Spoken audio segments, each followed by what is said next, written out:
नास्तोच वृत्त नव्हे। मागील निवडणुकीत 6ही नगर परिषदांमध्ये सत्ता मिळवीत काँग्रेस मुक्त वर्धा जिल्ह्याचा नारा देण्यात आला होता। या निवडणुकीत भाजपच्या या नाऱ्याला छेद देत काँग्रेसने 2 तर 1 नगर परिषद अपक्षाने सत्ता काबीज केली। भाजपला केवळ 3 जागांवर विजय मिळवता आला आहे। विशेष म्हणजे गृहराज्यमंत्री पंकज भोयर यांना त्यांच्या वर्ध्याची नगर परिषदही राखता आली नाही। वर्धा नगर परिषद ही सर्वाधिक प्रतिष्ठा ठरवणारी निवडणूक ठरली आहे। येथे भाजपचे उमेदवार निलेश किटे यांचा पराभव झालाय। काँग्रेसचे सुधीर पांगुळ यांनी 6870 इतके मताधिक्य मिळवत भाजपच्या निलेश किटे यांचा पराभव केला आहे।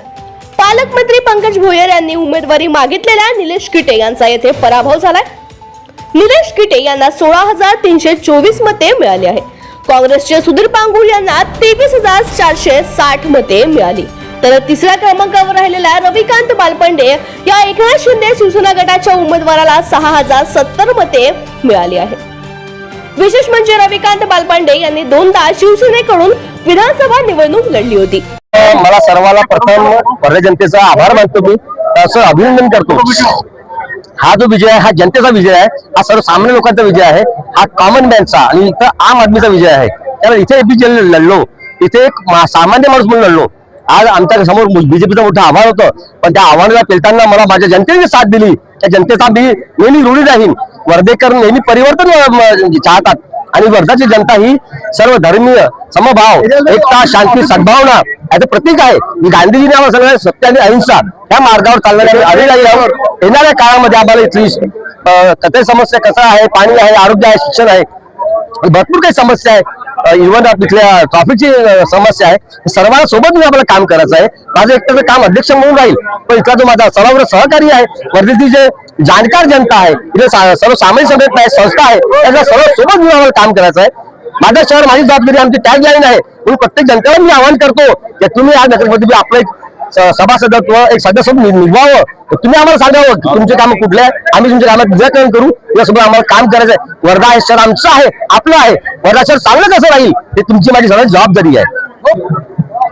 हे कसं आहे की भाजप म्हटलं की थोडस इव्हेंट आलंच, आणि इव्हेंट आम्हाला करता येत नाही, कारण आम्ही तळागाळातले माणसं आहोत, आम्ही काँग्रेसचे सिपाही आहोत, राहुल गांधीच्या विचारावर काम करणार आहोत। आमच्या पदयात्रा, आमच्या लोकांमध्ये संबंधित होणं, लोकांसोबत सहभाग होणं, लोकांसोबत टॉकिंग करणं, ते आमचं दुर्मिळ होतं।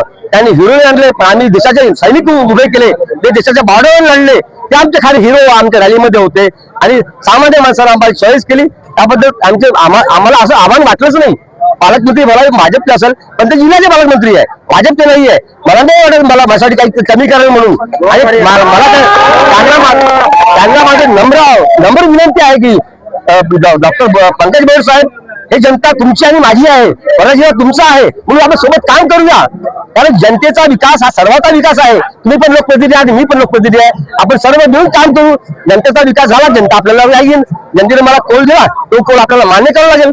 कारण कसं ही जनता आहे, जनता कोणाला बिघडवेल कोणाला बसवेल हे सांगता येत नाही, म्हणून जनता आहे मायबाप असावी, जनतेचा आवाज आपण ऐकला पाहिजे। म्हणून येणाऱ्या काळामध्ये सुधारणा कशा करता येईल सर्व मिळून करूया। येथे काँग्रेसला नगरसेवक पदासाठी भाजप 25, काँग्रेस 5, अजित पवार गट 2, शरद पवार गट 5, अपक्ष 2 तर माकप 1 जागेवर निवडून आले आहे।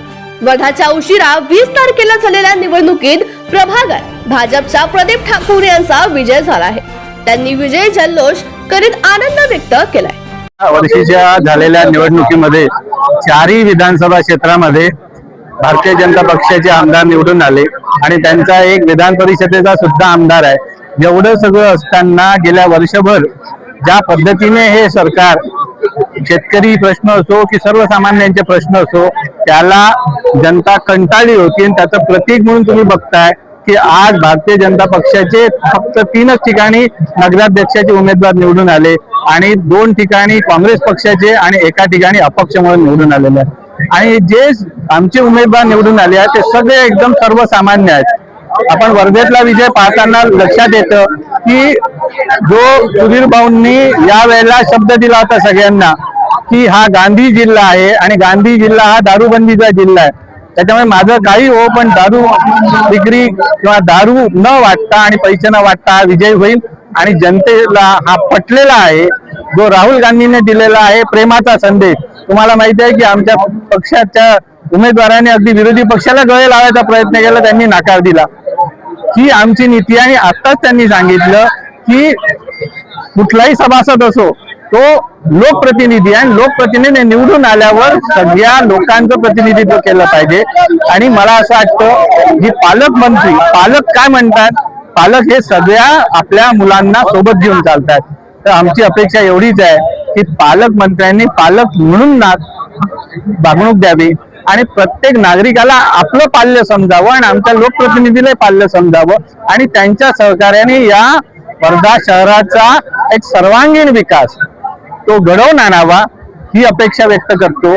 आणि आमचे जे निवडून आलेले नगरसेवक आहे ते प्रत्येक वेळा सर्व ठिकाणी जिथे जिथे विकासाचे काम आहे त्यांना सहकार्य करतील याची ग्वाही देतो. असं वाटतं इथे तर आम्ही सुधीर भाऊ सारखा अतिशय मनमिळावू आणि तळागाळातला आमचा नेता अध्यक्षपदासाठी दिला आणि त्याचे परिणाम आपण सगळ्यांनी पाहत आहे. त्याचप्रमाणे पुलगावला सुद्धा आमचे सगळेच उमेदवार हे तळागाळातलेच होते, पण वर्धेमध्ये जो हा पद्धतीने खासदारकीच्या निवडणुकीला लोकांनी स्वतःची निवडणूक केली त्याच पद्धतीने आमच्या सगळ्या कार्यकर्त्यांनी एकजुटीने सुधीर भाऊंच्या मागे उभे राहिले आणि त्याचा परिणाम आम्हाला दिसतो. म्हणून आम्ही नेहमी म्हणतो काँग्रेसला एकत्र आलो तर त्याचा विजय निश्चित आहे. आणि याच्यातून आम्ही जिथे कुठे पराभव झाला त्याचा विश्लेषण करू, त्याचा अभ्यास करू आणि येणाऱ्या काळामध्ये ज्या काही गोष्टीमध्ये बदल करायचा आहे तो निश्चित करू. याचा अहवाल आम्ही वरिष्ठांपर्यंत पाठवू.